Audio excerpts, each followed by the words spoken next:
യേശുവിൽ ഏറ്റവും പ്രിയപ്പെട്ടവരെ, ഡെയിലി ബ്ലെസ്സിങ്ങിലൂടെ നമ്മൾ കേൾക്കുന്നത് ഒരു കുടുംബമായി നിന്നുകൊണ്ട് സ്നേഹത്തോടെ, പ്രാർത്ഥനയോടെ, പ്രതീക്ഷയോടെ കേൾക്കുന്നത് ദൈവവചനമാണ്. വചനം ജീവിതത്തിന് വെളിച്ചമായി മാറുന്ന സമയമാണ്. വചനം ജീവിതത്തിന് വെളിച്ചമായി മാറും.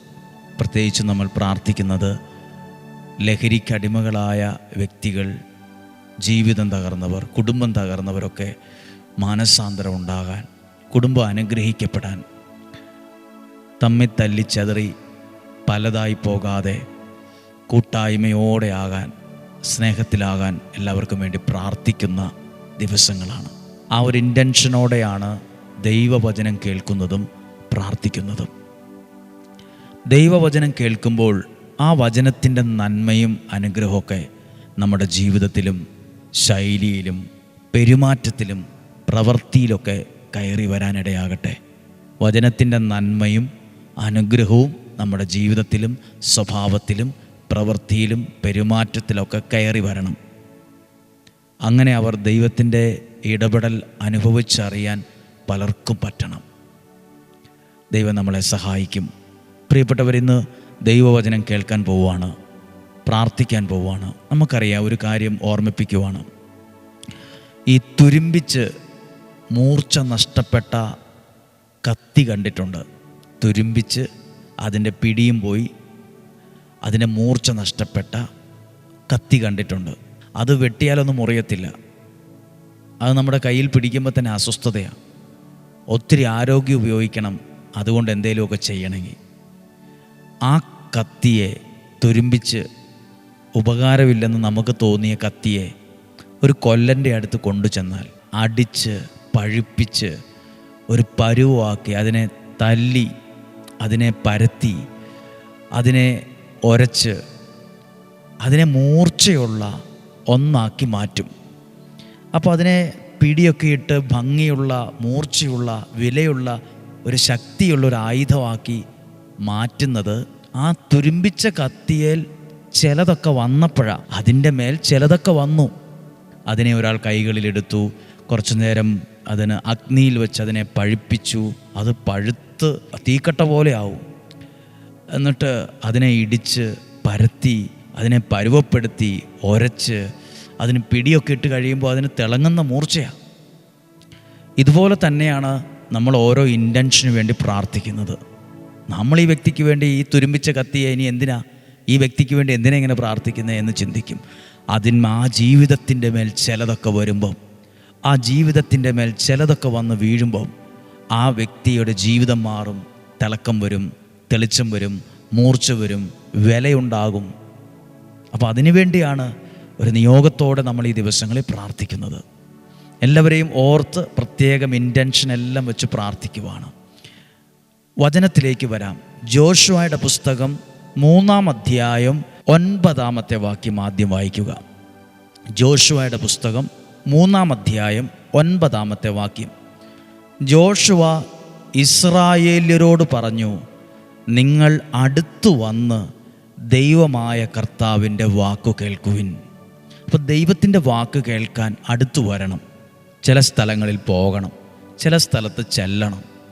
അങ്ങനെയാണ് നിങ്ങൾ ആയിരിക്കുന്ന സ്ഥലത്ത് വെച്ച് കേൾക്കാനല്ല പറഞ്ഞത്. ജോഷുവ പറയുവാണ്, ഇസ്രായേൽ ജനത്തോട് പറഞ്ഞു, നിങ്ങൾ അടുത്തു വന്ന് ദൈവമായ കർത്താവിൻ്റെ വാക്ക്, വചനം കേൾക്കുവിൻ. ഇനി 13-ാമത്തെ വാക്യം.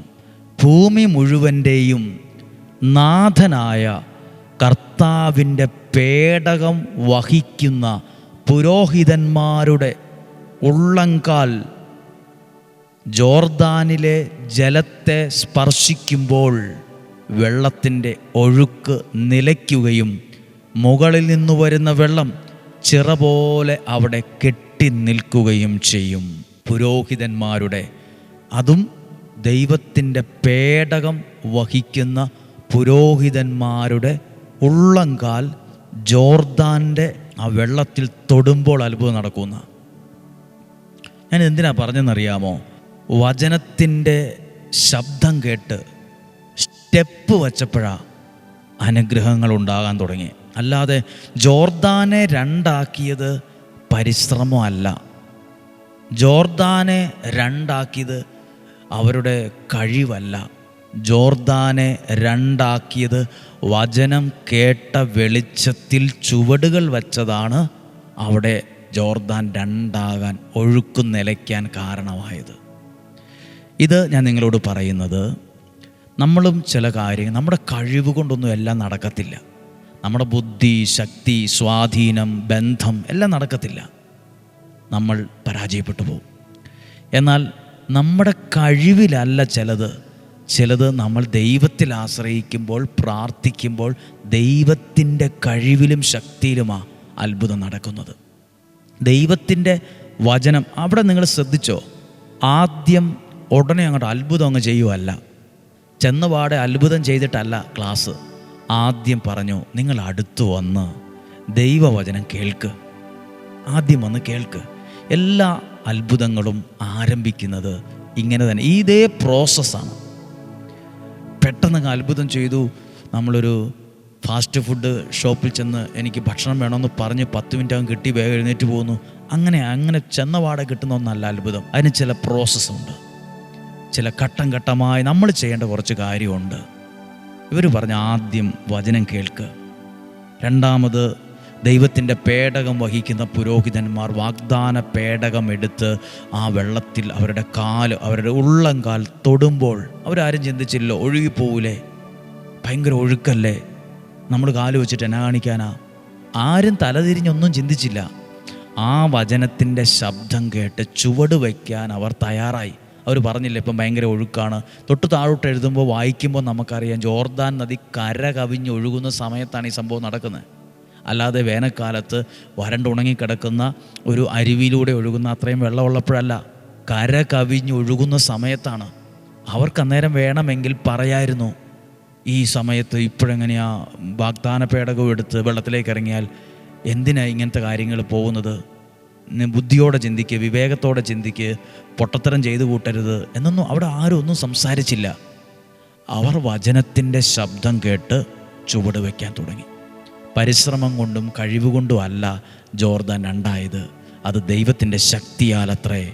അതിനെ രണ്ടാക്കിയത് ദൈവവചനം കേട്ടിട്ട് അതനുസരിച്ച് ചുവട് വച്ചപ്പോഴാണ് കാര്യങ്ങൾ മാറാൻ തുടങ്ങിയത്. നമ്മളും പ്രാർത്ഥിക്കുമ്പോൾ വചനം കേട്ടിട്ട് അതിനനുസരിച്ച് ചുവട് വയ്ക്കുമ്പോൾ നമ്മുടെ ജീവിതം, വീട്, സാഹചര്യങ്ങൾ, ചില വ്യക്തികൾ മാറാൻ, മാനസാന്തരപ്പെടാൻ, തിരിച്ചു വരാൻ, മാറി വരാൻ എല്ലാം കാരണമാവും. നമ്മുടെ ഉപദേശം കൊണ്ടും പറച്ചിൽ കൊണ്ടൊന്നും ചിലപ്പോൾ ആരും മാറിയെന്ന് വരില്ല. നമ്മുടെ പറച്ചിൽ നിർത്ത്, നമുക്ക് പ്രാർത്ഥന തുടങ്ങാം. നമുക്ക് ഉപദേശം കുറച്ച് കുറയ്ക്കാം, എന്നിട്ട് നമുക്ക് പ്രാർത്ഥിക്കാം. ഉപദേശം കൊണ്ടും പറച്ചിൽ കൊണ്ടൊന്നും ഇറിറ്റേഷൻ ഉണ്ടാക്കുമെന്നല്ലാതെ, കുറേ കൂടെ വീട്ടിൽ നിന്ന് ഇറങ്ങിപ്പോകുമെന്നല്ലാണ്ട്, കുറേ കൂടെ മുഖം വീർപ്പിച്ചിരിക്കുമെന്നല്ലാണ്ട് വലിയ ഗുണമൊന്നുമില്ല. നമ്മുടെ ഉപദേശം കൊണ്ടൊന്നും ആരും നന്നാകത്തില്ല. നമ്മുടെ പരിശ്രമം കൊണ്ടും ചിലപ്പോൾ ആരും നന്നാകണമെന്നില്ല. പക്ഷെ നമ്മുടെ പ്രാർത്ഥന കൊണ്ട് ദൈവവചനത്തിനനുസരിച്ച് ചൂട് വയ്ക്കാൻ തുടങ്ങുമ്പോൾ അവിടെ ചില ഒഴുക്കുകൾ നിലയ്ക്കും. അവിടെയൊക്കെ ചില വഴികൾ ഉണ്ടായി വരും, ചില മാറ്റങ്ങൾ ഉണ്ടായി വരും. ദൈവം അനുഗ്രഹിക്കട്ടെ. തുരുമ്പിച്ചൊരു കത്തി അത് എറിഞ്ഞു കളഞ്ഞായിരുന്നെങ്കിൽ അതിന് മൂർച്ച വരില്ലല്ലോ. അതിന്മേൽ, ആ കത്തിയുടെ മേൽ വന്ന കുറേ കാര്യമുണ്ട്. തീ വന്നു, വെള്ളം ഒഴിച്ചു, അതിനെ പരത്തി, അതിനെ ഇടിച്ചു, അതിനെ ഉരച്ചു, അതിനെ പിടിയിട്ടു. കുറച്ച് കാര്യങ്ങളൊക്കെ ആ തുരുമ്പിച്ച കത്തിയുടെ മേൽ വന്നപ്പോൾ പോലും ഇപ്പോൾ അതിന് മൂർച്ചയായി, തിളക്കമായി, അതിന് വിലയായി, അതിന് ആവശ്യക്കാരായി, അതിന് ശക്തിയായി, ഗുണമായി. പണ്ട് ആർക്കും വേണ്ടാതിരുന്ന ആ തുരുമ്പിച്ച കത്തി ആർക്കും വേണ്ടെന്ന് പറഞ്ഞ് പറമ്പിലിട്ടതാ. പല ജീവിതങ്ങളും തുരുമ്പിച്ച കത്തി പോലെ ജീവിതത്തിൽ നിന്ന് മാറ്റിക്കളഞ്ഞവരുണ്ട്. അതിന് മൂർച്ച വരും, അതിന് തിളക്കം വരും. അതിന്മേൽ ചിലതൊക്കെ വരുമ്പോൾ അത് ആ ജീവിതത്തിൻ്റെ മേൽ ചില പ്രാർത്ഥനകളും ചില ഇൻറ്റൻഷനുകളൊക്കെ വച്ച് പ്രാർത്ഥിക്കാൻ തുടങ്ങുമ്പോൾ ജീവിതത്തിനും തിളക്കവും മൂർച്ചയും ഒക്കെ വരും. ശുശ്രൂഷയ്ക്ക് വരും, കുടുംബത്തിൽ വരും, ജീവിതത്തിന് വരും, സ്വഭാവത്തിന് വരും, പെരുമാറ്റത്തിലും പ്രവൃത്തിയിലും വരും. പ്രാർത്ഥിക്കുവാണ്. ഈ വ്യാഴം വെള്ളി ദിവസങ്ങൾ അനുഗ്രഹമാണ്. വെള്ളി ദിവസങ്ങൾ, വെള്ളിയാഴ്ച രാവിലെ 8:15 ആശീർവാദത്തോടെയുള്ള ദിവികാരന് പ്രദക്ഷിണമുള്ള ദിവസമാണ്. പ്രാർത്ഥിക്കുന്നു. ഓരോ ശുശ്രൂഷകളും അനുഗ്രഹത്തിൻ്റെ വാതിലിനെയാണ് ദൈവം തുറക്കുന്നത്. നമ്മുടെ കർത്താവ് ഈശോ മിശിഹായുടെ കൃപയും പിതാവായ ദൈവത്തിൻ്റെ സ്നേഹവും പരിശുദ്ധാത്മാവിൻ്റെ സഹവാസവും കൂടെ ഉണ്ടായിരിക്കട്ടെ.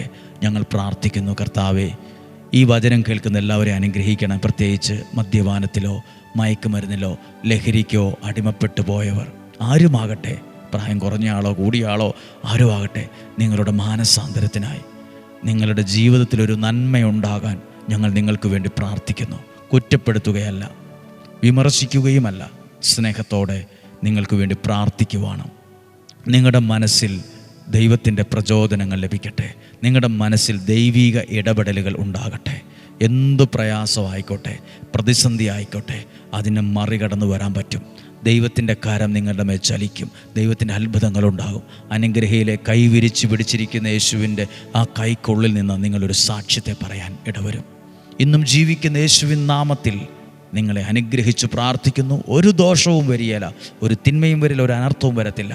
കണ്ണിനെ കണ്ണുനീരിൽ നിന്നും, കാലിനെ വീഴ്ചയിൽ നിന്നും, ജീവനെ മരണത്തിൽ നിന്നും സൂക്ഷിക്കട്ടെ, ഇപ്പോഴും എപ്പോഴും എന്നേക്കും. ആമേൻ. ദൈവം അനുഗ്രഹിക്കട്ടെ. സാധ്യമായ എല്ലാവർക്കും അയച്ചു കൊടുക്കുക. നാളെയും ഒരുമിച്ച് 5:30 ഒരുമിച്ച് കാണുന്നത് വരെ സ്വർഗത്തിലെ വലിയവനായ ദൈവം, സർവശക്തനായ ദൈവം എന്നെയും നിങ്ങളെയും സൂക്ഷിക്കട്ടെ. ആമേൻ.